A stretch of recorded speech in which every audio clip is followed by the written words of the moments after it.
I've been her fan since Sunny with a Chance. I have 2 daughters. Yes, I have a uterus. I gave birth. And I know it's crazy, I am a biological female. So I have been a fan. If you guys know, World of Wonder is our production company that produces RuPaul's Drag Race. And I'm a blogger on the Wow Report. And if you look at the Wow Report, everything I post is about Debbie and how much I love Demi Lovato. So I am so honored to bring to the stage right now. First of all, her skin is like butter. How does that happen?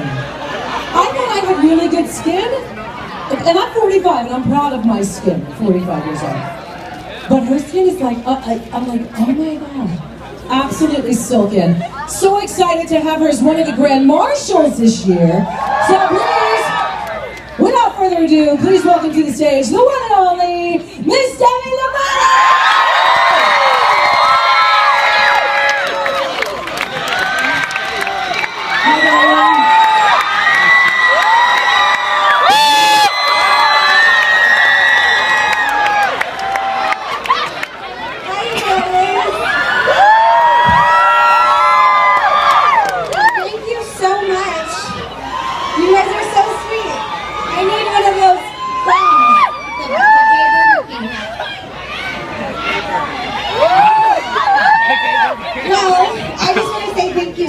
I released my music video yesterday, and it was at Pride in LA.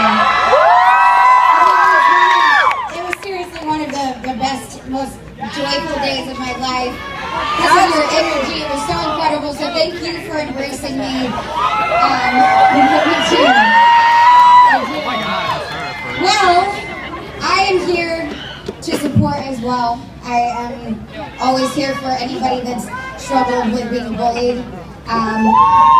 So I know what it's like firsthand, and you got me, I'll fight for you. So, literally. Alright, well, I'm here to introduce somebody very special. And he has been known since 1994, nationally recognized advocate and provider for homeless LGBT youth. And he also founded the Ali Forney Center, the nation's largest housing program for LGBT youth in 2002. So please, everyone, give it up for Carl Siciliano.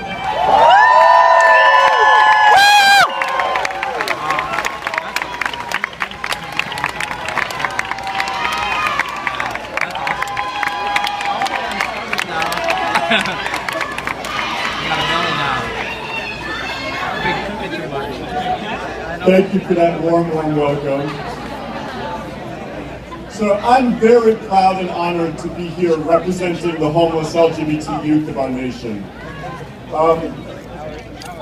We have won so many battles as a community, and we've come so far in the last 45 years.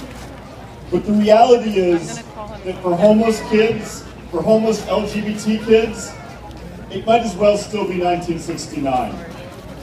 Now, homeless LGBT youth played a critical role in the Stonewall riots, and I want to talk about just one of them. You know, as the paddy wagons rolled up and as they were arresting the people in the Stonewall Inn, there were a group of street kids who were right outside. They hung out in Sheridan Square all the time, back in 1969, just like they do now. And as people started resisting the police, the homeless kids gathered around and started throwing things and started shouting. And the police got nervous and they backed up into the Stonewall Inn. And somebody who's only come down in history named Miss New Orleans, who was one of the homeless street kids, a transgender girl on the streets, in a superhuman fit of rage, she took a parking meter and she uprooted the parking meter. She pulled it out of the concrete. And she and some of the other drag queens, they used it as a battering ram and they bashed in the doorway of the Stonewall Inn. And that's really the moment where it became a full-fledged uprising.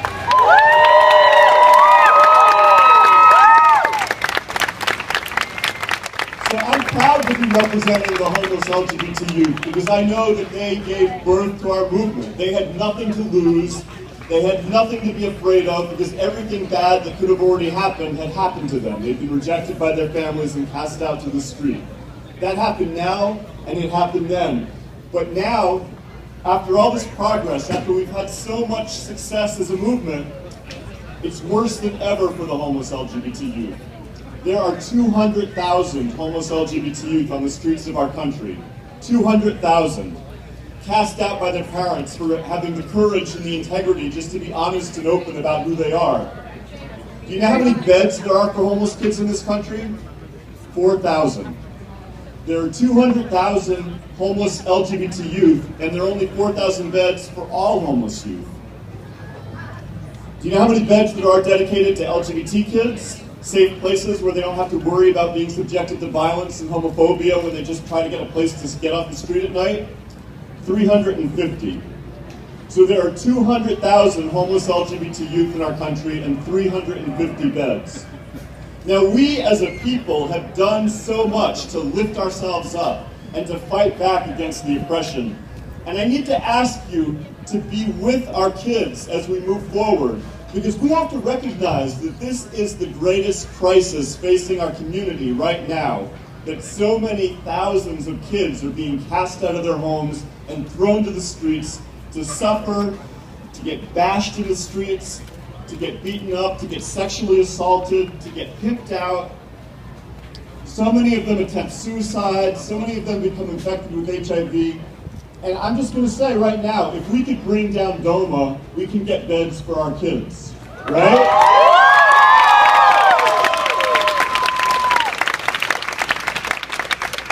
We have power as a people, and we have to honor Stonewall by using that power to fight for our kids. So I just want to ask you to say with me, the Ali Fournet Center and the National Coalition for the Homeless have joined together in the last month to launch a new campaign, a national campaign, the Campaign for Youth Shelter. And we're calling for a federal commitment that every homeless kid in this country should have a bed. That it should be unacceptable that any kid be left out in the streets to suffer without a bed. So I'm just going to ask you to say with me, because for this to succeed, the LGBT community is going to need to lift up its voice on behalf of its kids. So please say with me, every kid deserves a bed. Deserves a bed. Every kid deserves a bed. Deserves a bed. Every kid deserves a bed. Deserves a bed. And in honor of Miss New Orleans and the homeless street kids who helped bring our movement to life, happy Pride. I hope everybody has a wonderful day.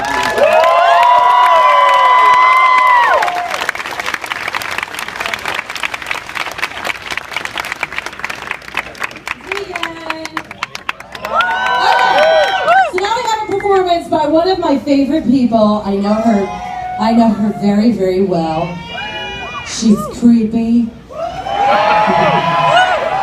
She's stupid. And she likes to sing. Boom. Put your hands together for our season 4 winner of RuPaul's Drag Race. Miss Sharon.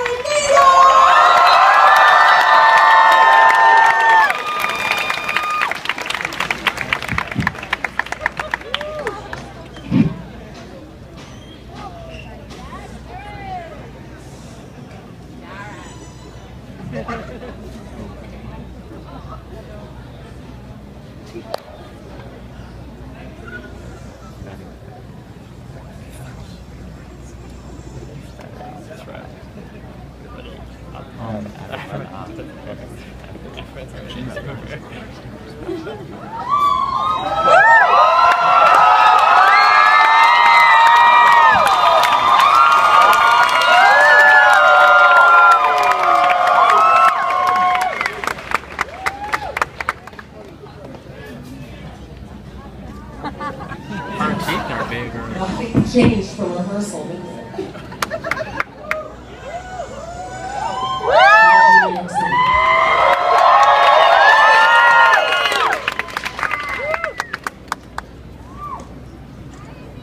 Once was a little dead girl, dug up from the cornfields of Newton, Iowa. She was discovered by a much more beautiful, blacker, more famous drag queen, and her career took off.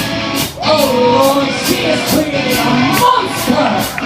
You better burn, witch!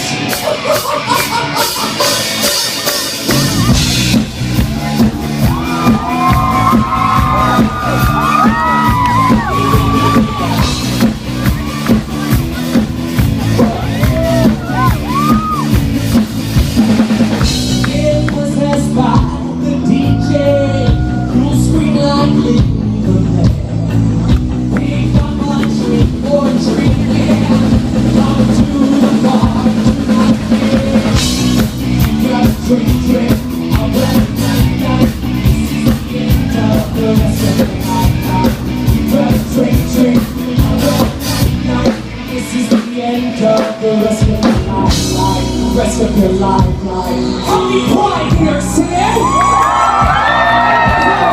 Happy Halloween!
And Sharon, Visage!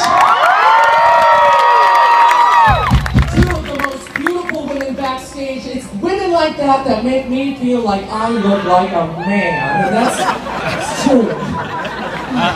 Don't put my dressing room next to Demi Lovato. This makes me feel tall and manly and poor. Man at $100,000 went quick. But speaking of beautiful women, how many women do I have in the audience tonight?